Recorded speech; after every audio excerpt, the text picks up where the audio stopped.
The courtroom smelled of old wood and stale coffee. It was one of those small county courts where the benches creak and the air feels heavy with unspoken things. I sat on the defendant's side, though in a divorce like this, both sides feel like they're losing something. My wife, Lydia, sat across from me. She looked composed, her hair neatly pulled back, her navy blazer crisp. She hadn't looked at me once since we walked in. Her attorney was speaking first. He painted the picture she wanted. I was unreliable with money, emotionally distant, uninvolved in the household. Then Lydia took the stand. Her voice was calm, almost gentle, like she was explaining something obvious to a child.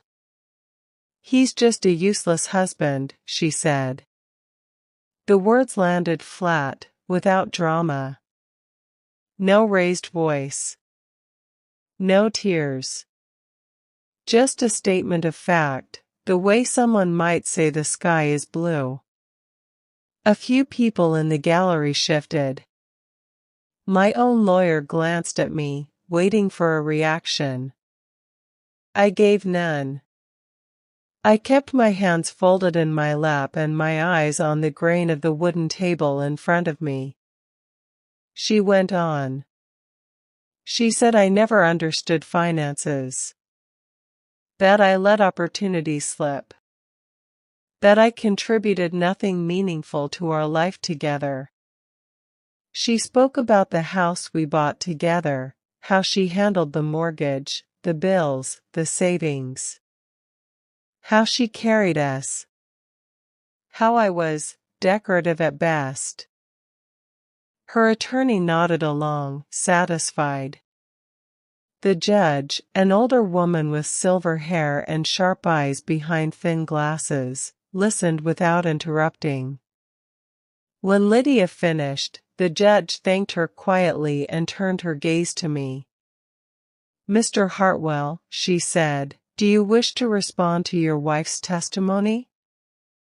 I shook my head once. "No, Your Honor." A murmur moved through the room. My lawyer leaned close. "You sure?" he whispered. I nodded again. The judge studied me for a long moment. Then she opened the thick file in front of her. Pages rustled. She read silently for what felt like forever. Lydia's posture was still perfect, but I noticed her fingers tighten around the edge of the witness box. Finally, the judge looked up. She didn't address me. She looked straight at Lydia's attorney. "Counselor," she said evenly, "are you aware of who your client's husband actually is?" The attorney blinked. I'm sorry, Your Honor?" The judge closed the file with a soft snap. "Your client has just described her husband as useless. Incapable of handling finances. Uninvolved. A man who contributes nothing. Let me read from the documents already submitted into evidence, documents your side provided." She opened the file again and began to read aloud, slow and clear. Joint tax returns for the past 8 years. The primary earner listed is Mr. Daniel Hartwell. Income reported, Year 1, $140,000. Year 2, $170,000. Last year, $284,000. Sole source of that income, Mr. Hartwell's consulting firm, Hartwell Risk Analytics. Lydia's face didn't change at first, but her knuckles went white. The judge continued. Bank statements show monthly transfers from Mr. Hartwell's business account to the joint household account, consistent amounts covering mortgage, utilities, groceries, private school tuition for your 2 children, and Lydia Hartwell's personal spending account, which, last year, averaged $11,000 a month. A few gasps from the gallery. Lydia's attorney shifted in his seat. The judge's voice stayed calm. Additionally, the deed to the marital home lists both names, but the original down payment, $210,000, was wired from an account solely in Mr. Hartwell's name. An account funded from the sale of his previous business, sold 6 years ago for just under $1.8 million. Silence now. Thick silence.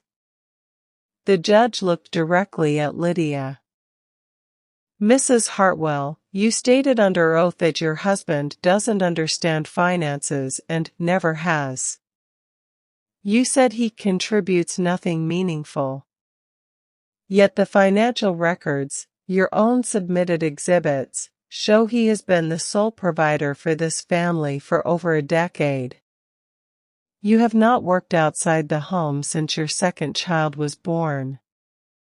Is that correct? Lydia swallowed.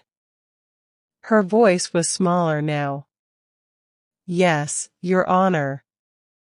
So help me understand, the judge said, not unkindly but firmly, how a man who earns this level of income, pays every major bill, funds the lifestyle you described, and has done so consistently, is useless?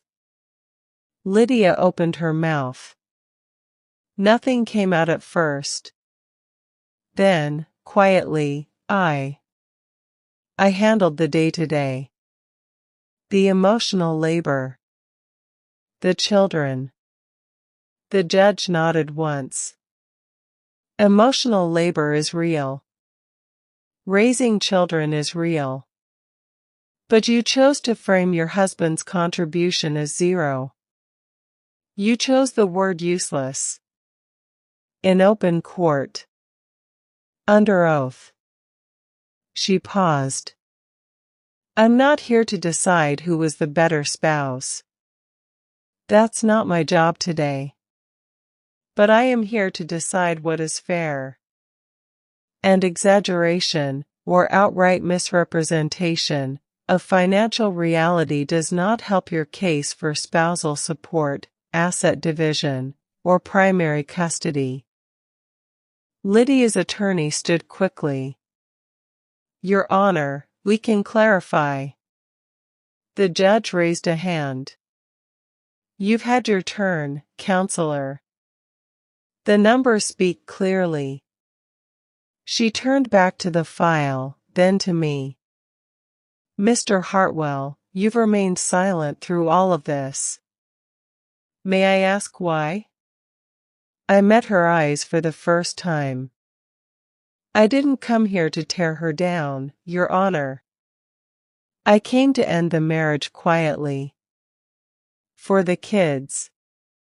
If she needs to believe I'm useless to feel better about leaving, I was going to let her. The judge's expression softened, just slightly. But silence has limits, she said. And the record matters. She looked between us both. I'm ordering a full forensic accounting of all marital assets and income sources. No summaries. No selective statements. Everything. And I'm appointing a guardian ad litem for the children to ensure their best interests are protected, independent of either parent's narrative. She tapped her gavel once, softly. We'll reconvene in 30 days. Court is adjourned. As people stood, Lydia finally looked at me. Not with anger. Not with triumph. Just something empty. I stood too. I didn't say a word. I walked out into the hallway, past the families waiting for their own endings, and into the afternoon light. Sometimes the strongest answer is no answer at all. Until someone asks the right question.